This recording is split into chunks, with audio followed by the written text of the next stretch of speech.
When did you start writing poetry? Well, I probably started in the fall before I took Jack Riddle's poetry class. So I had some things going when I took his class. And I'm trying to think when that was. It was probably something like the fall of 2001. That was probably when I started. And then 2002 spring is when I took his class, and that really launched things. My favorite part is revising.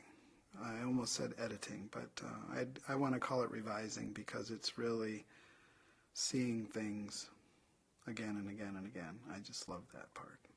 Just love it. What about it do you like?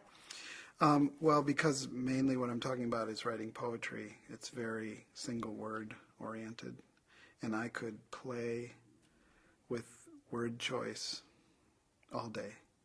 I tell people writing poetry, and especially revising, is the only time when I lose track of time. You know, when I get into the zone or whatever that the creativity people talk about. It's not that I mind starting something, but and I always start in a notebook.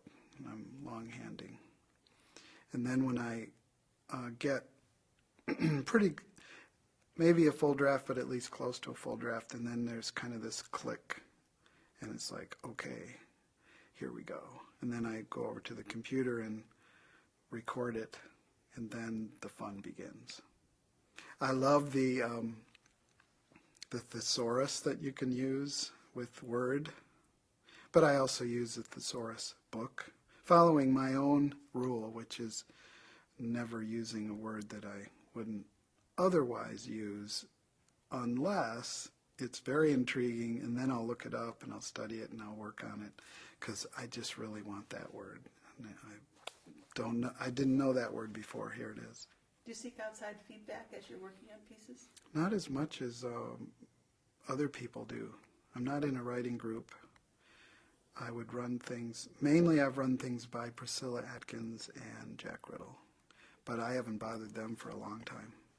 And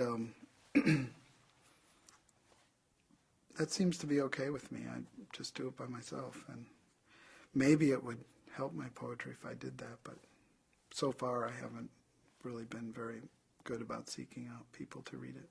Mm-hmm.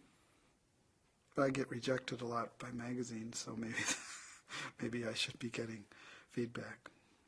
How do you think writers should respond to rejection notices? Not just, I mean, can you sort of generalize about writers, not just poetry writers, but people who have written articles? I think that's a fairly common experience. Mm-hmm. How would do you have any advice for people about what to do when you receive a rejection notice? I do want to get things published, and I actually had to work this out for myself last spring because I was in a funk, and went to Bard College, did this workshop, and one of the free writing exercises I went off by myself, and I started writing to myself about what is the deal with you and poetry.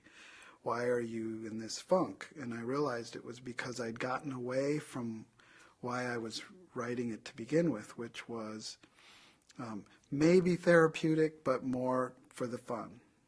And as soon as I had a little bit of success, now all of a sudden it's about publishing.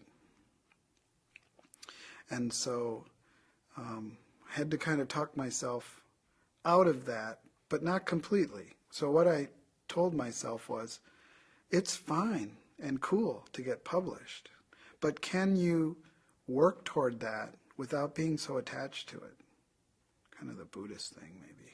Detachment from publishing, and go back to what's fun and personal about it. And what I discover then was as soon as I relax about the other, then stuff comes through. And then I actually have something that somebody might publish.